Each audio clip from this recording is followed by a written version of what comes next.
নাম কি মেয়ে? কল্পনা। বাপের বাড়ি? নেত্রকোনা। স্বামীর বাড়ি? শরীয়তপুর। থাকো কই? গাজীপুর। কি করো সেথা? সুই সুতা। বুঝলাম না ঠিক। গার্মেন্টস শ্রমিক। অফিস কটায়? সকাল 8টা। হলে দেরি? বলি সরি। ফেরার পালা? রাতের বেলা।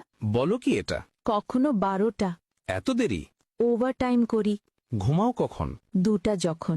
রান্নার সময়? যদি কবু হয়। কখন জুটে? ভোরে উঠে। এত খাটুনি? তবুও বকুনি। বকুনি কার? সুপারভাইজার। কেন বকাবকি? কাজ থাকলে বাকি।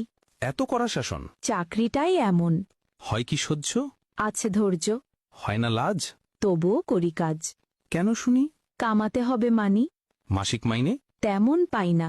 সংসার চলে? গোলে মালে। বলো এ কি? অভাবেই থাকি। অসুখ হলে কবু? কাজে যাই তবু। একদিন না গেলে? হাজিরা বোনাস জলে। রোগ যদি হয় কড়া? চাকরিটাই হাতছাড়া।